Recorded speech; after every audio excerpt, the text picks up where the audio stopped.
doing? Hi, I'm Thea. Historically, I don't watch movies. I've come to understand that it's because I'd rather go out to see a movie rather than stay at home, but my family's theater budget was spent on whatever Marvel movie came out that year.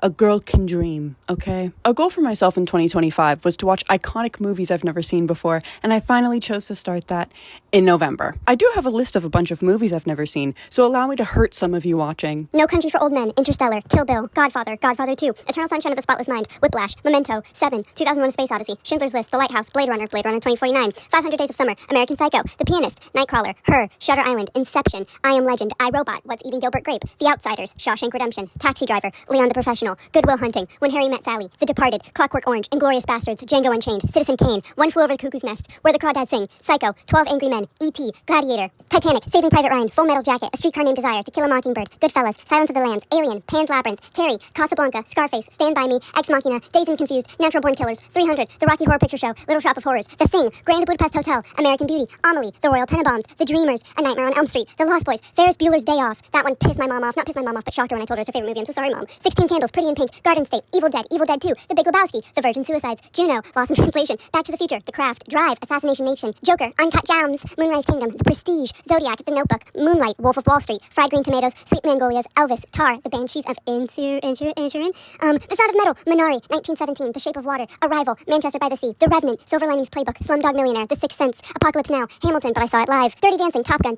Maverick, 8th Grade, 8 Mile, The Mummy, Pearl, Marshall the Shell with Shoes On, Mid-90s, Good Time, The Lobster, Bones and All, Mad Max, Portrait of a Lady on Fire, The Shining, Old Boy, Bridget Jones' Diary, Drive, Lars and the Real Girl, Creep, Barbarian, Possession, Climax, Suspiria, As Above, So Below, Malignant, Mad Dog, Dawn of the Dead, Late Night with the Devil, The Good, the Bad, and the Ugly, Terminator, Sunset Boulevard, Roman Holiday, Charade, Some Like It Hot, The Apartment, Double Amenity, Singing in the Rain, Rosemary's Baby, Whatever Happened to Baby Jane, Gentlemen Prefer Blondes, Rear Window, Vertigo, Seconds, Notorious, All About Eve, Dial M for Murder, Strangers on a Train, Death Becomes Her, Breakfast at Tiffany's, Love Witch, Evangelion, 13 Going on 30, Poor Things, Mongolia, Booksmart, Helter Skelter, to name a few of them. So why not start with one not on that list at all? My mom loves How to Lose a Guy in 10 Days, and I remember seeing the DVD every time I opened our broken DVD door that would make that pop sound when I pulled it out. That yellow dress. One of the most beautiful things I've laid my eyes on. And Matthew is there, in a suit. Let me be real here. I've never understood Matthew McConaughey. I mentioned in my last video about how I never liked the insanely attractive guys growing up. I like my men average, and that's not a bad thing. I'm an average-looking white woman. You can name 5 celebrities who I remind you of because I have average features. I like someone who I can find a few replicas of at any grocery store in the immediate area because I am a human being. Needless to say, Matthew is just too attractive to the point where I don't find him attractive. But Kate Hudson... yeah. Over the years, I've heard nothing but great things about this movie, and nothing but great things have been inspired by this movie. The trend of celebrities showing off their lower range with You're So Vain, and the hair theory, to name the only 2 ones I can remember. But for some reason, I never thought about turning it on, until a few nights ago when my best friend and I wanted to watch a chick flick. She's seen everything because she's a normal person, and I only saw 10 of the first 50 movies we went through on that list. She said out of all of them, we should watch How to Lose a Guy in 10 Days first. And I said, hell yeah. Now, I do not want to do a whole deep dive into the movie outside of the film. I'm not that kind of gal. And by that, I mean this video will be extended by 30 minutes and won't come out until January if I do so. Maybe I'll go deeper on certain movies in the future, but for this one, I just want to talk about how fucking mad I am at myself that I didn't see this sooner. The opening... I love white girl movies from the 90s and 2000s. It's introducing us to our main character, Andy Anderson's job at Composure magazine as the resident how-to girl. We see things like how to get a better bod in 5 days, how to feng shui your apartment, and how to talk your way out of a ticket. The graphics are so fucking good here. There's a transition with Andy trying out a workout that I really love as an amateur editor myself. It's so simple but set up so well by the blue-tinted insignificant background footage that was playing beforehand. Our first true introduction to Andy comes with a new political piece she's been working on. Something fulfilling to her personal career because she would rather talk about things that matter, like politics, religion, foreign affairs. It's funny to hear Gen X complain that not everything is about politics, like they didn't A, grow up during the Reagan administration, generation, and B, didn't have leads on screen like Andy and Kat Stratford, whose activism, while coming from a privileged place, is a part of their character's foundation. It's just silly to me, like, there's just something silly about it to me, love, like, I don't really know. She shows the article to her BFF, Jeannie, who's Composure's fashion and trends girl. Rightfully so. That is the most 90s outfit I have ever seen in my life. How come you fashion girlies forget about the neutral knit sweaters? She reminds Andy where she works, writing for a girly pop culture magazine. So unfortunately, she's a little limited here, babes. Jeannie's name sounds too much like Janine, so I'm calling her Janine. Andy has been flirting on the phone with some editor at Sports Illustrated, and he got her 2 Knicks tickets for tomorrow night. That is an American basketball team based in New York. If you couldn't already tell, we were in New York. After they were told about a progress meeting in a bit, they realize that their other coworker / BFF, Michelle, hasn't come in as she's getting over a breakup. Andy goes to Michelle's, grabbing a cute top for her friend on the way, and Janine gets coffee for the 3 of them. Michelle is the health and fitness girl at Composure. Their chemistry, by the way, is so realistic. Their friendship is so chill and genuine. It's so good. We then meet our leading man, Benjamin Barry, AA and BB. He's a leading advertising executive for shit like sports and alcohol. And we also meet one of the 2 Judys, Judy Spears. They're marketing rivals. Spears informs him that her and Judy Green, played by Shalom fucking Harlow, Hey, Benny. are having a meeting with Composure magazine. We see him next in his office with the boys, Tony and Thayer. Thayer looks like a rejected Lonely Island member, by the way. They're talking about a big diamond deal with, I believe, Warren Advertising. A deal Ben wants very badly, but the Judys already have their claws on it. Ben wants to branch out of sports and alcohol into something more profitable. Women. Mr. Business, aka Warren himself, is flying in for dinner with the Judys tonight, and Matthew is going to crash it. Sorry, Ben. I could make 2 references here. Hey, Mr. Business. His name isn't fucking Warren. Andy comforts Michelle, played by Catherine Hahn. She only dated her guy Mike for a week, but it was the best week of her life. Andy gets her to work with an outfit I am using as inspo. I need more maxi skirts. Michelle talks about how her relationship could have ended with the girls, which makes them realize she was doing too much. Crying when they had sex for the first time, saying I love you on day 2. He didn't say it back, but she knew he felt the same. And she kept calling and calling after he was, quote, too busy to hang out. Oh my God. Andy tells her that any guy would run away from the most gorgeous girl on the planet if she did that shit. But Michelle says, not Andy. Ooh. I see what's happening here. Now onto the Composure progress meeting. Their boss, Lana, wears traditional clothing that definitely does not belong to her culture and demands a shoe-free meeting. Chill. There's this girl who writes about beauty horror stories, but they're always somehow upbeat. When Michelle doesn't have anything, Janine spills about her breakup with Mike, and Lana tells Michelle to write about it. Haven't eaten since the split. Good for you. Write about it. Really fucked up of Janine, by the way. I would not like that as a friend, personally. Michelle doesn't want to write about that shit. So Lana asks the audience. To save Michelle from the utter embarrassment of her coworkers writing about her love life, Andy says she'll use the breakup for her how-to column, where she does a dating how-to in reverse, using common mistakes girls like Michelle make. Name drop, title drop. Oh my God, guys. It's called How to Lose a Guy in 10 Days because it's 11 days until publishing. On the way out of the meeting, Lana introduces Janine, Michelle, and Andy to the Judys. Lana immediately tells the girls about Andy's column before sending Andy off to ruin a guy's life. So, Andy, Janine, and Michelle all go out to the same place where the Judys are meeting with Warren. The one that Ben crashes, of course. Their outfits, Janine's is my favorite. Benjamin Barry, throughout this entire movie, uses women for his personal gain. When he takes an idea from Andy later in the movie, he does credit her, but that's on top of all of this shit. A, he invades women's spaces. This is a business deal about diamonds, something primarily marketed to women. Spoiler, but he struggles to figure out how to market a woman's product to women until the woman he's dating makes a one-off comment. He is not qualified for this. Judy Sparks explains the difference between love and lust. A woman in lust wants chocolate. A woman in love wants diamonds. Yeah. And he showed up to their dinner, absolutely invading women's spaces. But also, imagine if a woman were to do this. even in 2025, guys. Ridiculous. B, he takes opportunities from women. He manages to convince Warren to consider him using Sparks' point on love and lust. This plays into C. He thinks he knows women because he loves them. His convincing is saying that he can get any woman to fall in love with him. Warren agrees and gives him until the big diamond event, whatever it's called, that happens in 10 days. I want you to look at that. It's lining up pretty perfectly. While Ben is yapping about his prowess, Sparks notices Andy and her brain starts whirring. She says that she and Green should choose the girl, and we get a fat joke. Ooh, there's that blonde babe in the leopard print. She looks like fun. Be nice, ladies.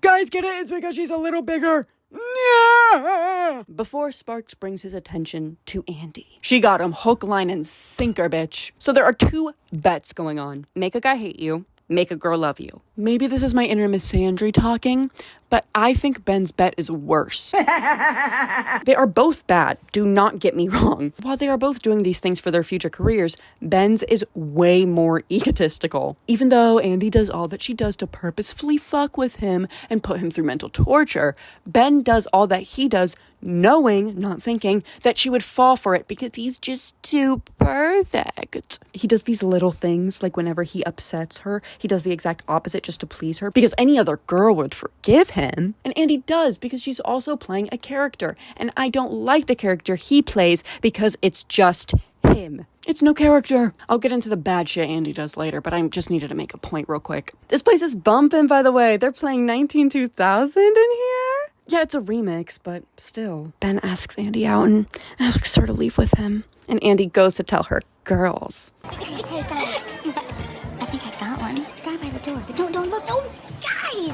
Don't look transcends generations. I know for a fact the girlies were doing that back in the Middle Ages. Bro thinks this moped-looking bike is the pussy mobile. I'm sorry, but nar. Just get a motorcycle at that point. And don't try telling me this is a motorbike. This is a moped to me. He takes Andy to a seafood boil and their chemistry is just off the charts. I hope the casting department got compensated correctly. They then head on back to Ben's apartment, which looks like Ezra Fitt's pedo lair. Not the actual one, but his apartment in season 2. Ben tries at first to guarantee success with sex, so he plays, "It's getting hot in here, so take off on your clothes," until he remembers, a diamond is no one-night stand. So he switches the song, saying, a diamond is a long-term commitment. This whole movie is that one sketch of the finance bro and the finance babe. Andy tells Janine on the phone while she's hiding for a minute in the bathroom that she's just gonna dangle the bait. Ben declines her bait. That's hot. That's hot.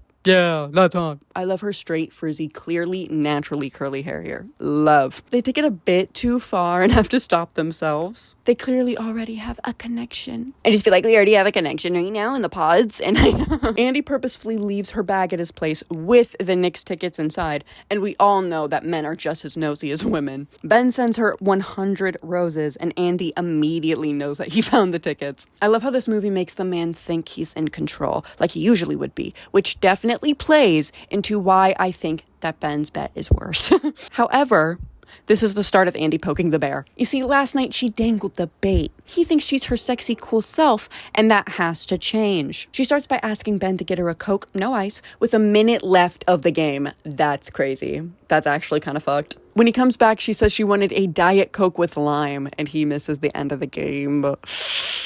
We're starting off strong. This is like the spider and moth symbolism in the Chainsaw Man movie. There's a cute scene before all that with the kiss cam and old cartoons, which is also pretty Chainsaw Man if you think about it. Kiss me beneath the milky twilight. Kiss me out on moonlit floor. The Judys and Ben's team have a meeting with Warren. Andy calls in the middle of the meeting, being all clingy, cutesy, elongating, and exaggerating her speech. Later that night, they see Sleepless in Seattle together, another movie I have not seen. She acts like a clingy, jealous girlfriend during the movie, saying shit like, "What you thinking about? You've been watching Meg Ryan for an hour and you're not thinking about her?" She is playing this girl to perfection, calling him Benji and shit. She even talks shit to the guy behind them, telling them to shut up, saying, "My boyfriend will pummel your ass. Andy regrets everything after seeing how tall this fucking guy is. This, of course, leads to Ben getting punched in the face. But don't worry, he uses Andy's tits as an ice pack. Would y'all hate me if I said this was cute? Please say no. There's a little scene with Ben and his servant Thayer that made me realize just how much I love this movie. It has nothing to do with the scene itself, but how good the pacing of this movie is. We're already on day 4, and so much has happened, yet I'm not overwhelmed. We are 40 minutes into this movie, guys. Yeah. If I had a nickel for every time I got in a fist fight during a chick flick, is such a good line. Thayer asks if he should tape the game for Ben tonight, but he says he has a dinner date with Andy at home because ladies love a man who can cook. And they're watching the next game there. So, Lana loves Andy's notes so far, as she should, but wait until she finds this out. Andy brings a box of annoyingly girly things, which is not bad, but would be bad for a New York advertising guy like Ben. She has fluffy pink toilet covers, a pink comforter for his bed with stuffed animals that say I love you on their shirts, and more teddies for his couch. She brings a baby fern, which represents their love, the love fern. And there's more that we'll talk about later. She also brings some music. Oh my god, guys, it's this theme! You probably think this song is about you. This night is just too perfect. The meal is too perfect. The atmosphere is too perfect. I wish I ate meat. So she just eats fish. Got it. That lamb looked so good. Oh my god. Mary had a little lamb. They go to a vegan place that doesn't play the game. Andy tells the waitress that Ben thinks she's fat and leaves to watch the game in the kitchen. That is insane. When watching the game on the DVR later, Andy predicts the game and plays it off really well. Houston never misses from the top of the key. Andy crazily calls his dick Princess Sophia, and then after some workshopping with Ben, Kroll the Warrior King. No. Little big, I don't know, we will find out. Oh my fucking god. Let me tell you something. When I get secondhand embarrassment, I throw up. When I start gagging, I'm out. I kept having to remind myself that these characters are in a movie. I had to get rid of the seeing everything as a documentary thing that I do. Because Andy killed Ben's boner, she leaves. Oh my fucking god. He follows her out and asks to see her the next day. Andy says yes, but she's confused as all hell. She has to resort to disastrous measures. She goes to his work the next day while he and his buddies are taking a break from failed pitches, as was planned, but with a fucking dog who pees on everything. Kroll. He's a tinkler. Surprisingly, this wasn't where I saw them as equally horrible to each other. Andy buys a matching shirt for Benny Winnie. Spot the difference challenge. Andy crawls all over him and everything. This was the most intense scene for me thus far. Andy refers to Kroll's iced out color as a little frosting. Ben once again steals from women and pitches it to Warren as the slogan for the campaign. As I stated before, he does credit Andy for it to Warren, but still. Warren loves it though, yay! Yippee! Ben comes home to about 15 or 16 voicemails from Andy. She's pulling out every fucking tool from her toolbox, dude. She then shows up at his apartment with a photoshopped photo album of them and their future children. Oh my god. Oh my god. She pretends to cry when he rejects her fantasy, but he does that thing I said I hate and pretends to be completely interested now, and Andy has to pretend to believe it like her character would. Kate Hudson knew the character of Andy so well that the persona she is putting on doesn't feel like it's not Andy, which could easily be done wrong with the wrong person. I'm so upset that I never watched this before. Andy is so annoyed that this isn't working on him, but someone calls at the perfect time. Ben's mom, Glinda. She calls to talk to Andy specifically about how much she loved the pictures. But guess what? Andy reached out to get his baby photos, of course. Of course. Ben takes a minute in the bathroom to wash his face and calm down, and when he looks at the pink towel he's drying his face with, he finally takes a look at just how much Andy has taken over. Fear the pink! The Vagisil was a nice touch. Ben makes up an excuse to leave for work at night, when he was actually going to just go watch the game with the boys. And Andy knows that. She tells him that she has front row tickets to Celine Dion. Somehow, that didn't work. The girls tell Andy to do the big bad thing. Crash boys' night. This made me cower into my friend's arm. Again, these girls' chemistry is crazy. Andy got a copy of his key. When I saw them playing poker, my stomach dropped, dude. She takes Tony's pizza out of his mouth and forces him to eat a homemade cucumber sandwich. She forces Ben and his friends to put out their cigars on poker night. Oh my god. She tells the room people's cards. She blows Mr. Sniffles. Guys, 9 up, 9 up. I didn't write that weird. You're a freak. She makes the biggest deal about their love for dying in like 2 days. And I know she's joking, but she should be rightfully concerned. 2 days, bro? I think it was 1 day. I was looking back at my notes. I think it's 1 fucking day. She gets pissed, to put it lightly, when she sees Ben say that she's crazy. So she finally storms out. The boys eavesdrop when Ben follows her out to the elevator. God, I just love this movie. Where's the cool girl who likes politics? He cries. They break up. Yes! Girl power! Oh my god, yes, Andy, yes, the Judys. Oh my god. Tony and Thayer convince Ben to get Andy back with couples therapy. What? Couples therapy? Of course. What? Every time my wife wants to divorce me, I suggest couples therapy. It'll buy you at least 4 days. Because we just can't let women win. Ben follows Andy down the fire escape to plead for her back. That haven't you had enough was real. Andy says that she knows a good couples therapist and basically tells Ben that she loves him. I love you, Banky. But I don't have to like you right now. He calls her sugar puss, by the way. Disgusting. Absolutely gross to me. This is where they became equally evil to me. The couples therapist is Michelle, and they get him to pay her $300. Oh my fucking god. This is actually so fucked that I don't want to talk about it because of how mad I will get. Therapist Michelle accuses Ben of being gay for his flaccid response to the Princess Sophia incident. Because a beautiful man being gay is funny, of course. They both then call Ben a rageaholic. Andy then pulls a crazy move and accuses Ben of flirting with Michelle and being a serial flirt after calling him gay. Their chemistry in this fight is insane. I hope the casting depot was paid extra. Andy cries about how upset he was when she called Glinda, to which he validly says she could meet his whole family if she wants, just not behind his back. Michelle then suggests the two of them spend the weekend with his family in Staten Island. She took the role a little too seriously there. They leave the next day. Ben's mom is my favorite character. She's such a sweetheart. Oh my god, I love her.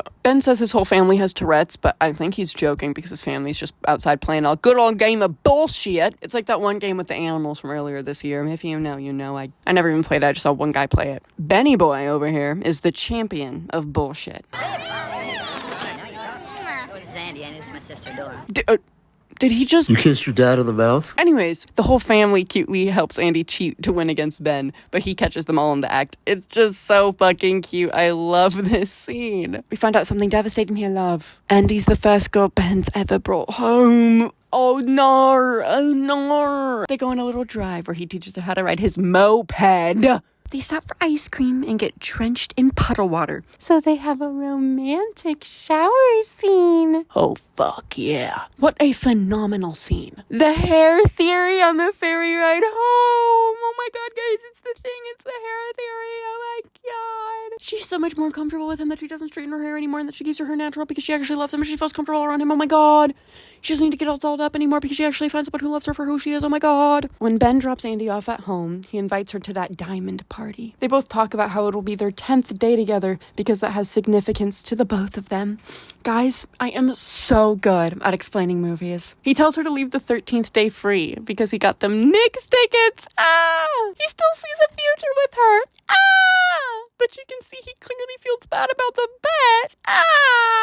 Let me make myself clear. Let me be clear. This movie made me understand why the ladies love him. He is the white Pedro Pascal. Really think about it and expand your mind's eye when you do, okay? Andy tells Lana that she can't write this story because she really likes him, but Lana doesn't give a fuck. She's already got the cover ready to go, and this is Andy's job. Oh my god. That yellow dress? Holy shit. Seeing it actually move is more beautiful than I could have ever imagined. Anyways, shout out to couples therapy. At the Frost Yourself Diamond event held by the diamond collectors, the DeLauers, Andy is given the most prized possession by Mr. DeLauer himself, the Isadora. Absolutely gagged. Yeah. Gorgina. Mrs. DeLauer is also a bit of a perv, but like hella. She's all over Benny Boo. Warren goes to see if Andy has fallen in love with Ben, which Andy denies, but Warren clocks her, and Ben has secured the deal, everybody. But get this. The Judys lie to Ben's henchmen and tell them that Andy knew about the bet from the beginning, and they are tattling to Warren. So they spill the bet to Andy. Oh God. Lana and Ben are chatting it up. Please don't, please don't, please don't. And Ben goes to leave to talk with Andy. Lana's like, oh my, how to, girl? Oh my God, you will never believe what she's writing. No fucking way. They are both pissed at each other, obviously, and Andy gets drunk as fuck. So drunk that she steals the mic from Marvin. How rude. Andy puts the amazing Benjamin Barry on the spot for a song. Now, Dad, sing the song you planned. She tries to run off when he gets up there, but he tells the audience that it's actually a duet. A duet of You're So Vain. Absolutely legendary. Kate Hudson can actually sing, so she ends the song pretty well, okay?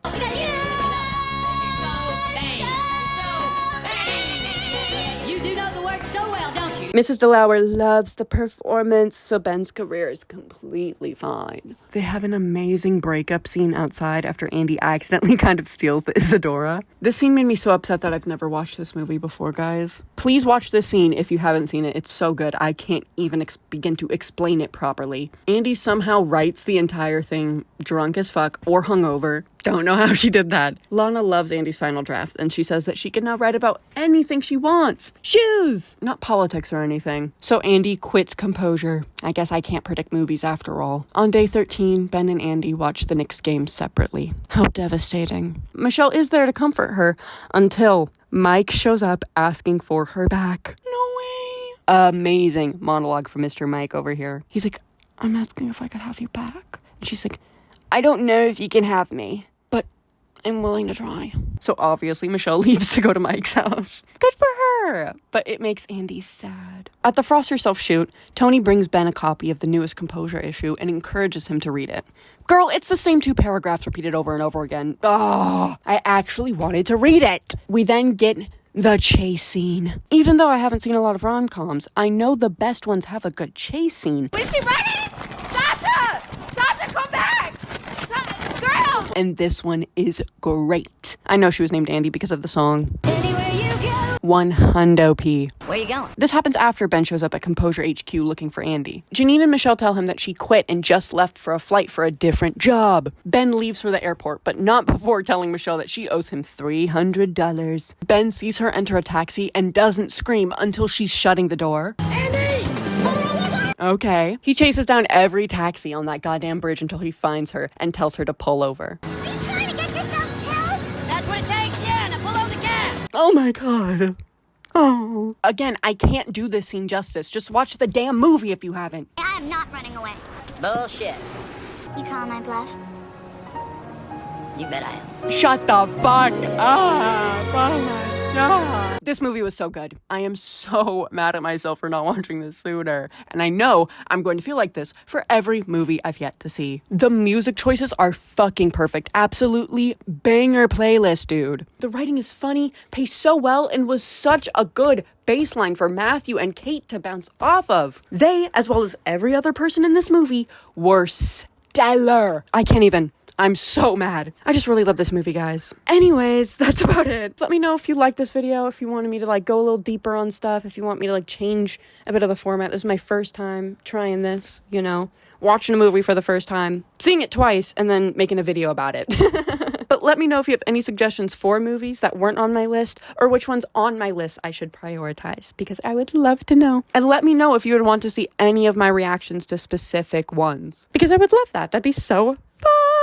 Anyways, bye. Stay safe and stay informed. Bye-bye. Mwah, mwah, mwah, mwah, mwah. Bye.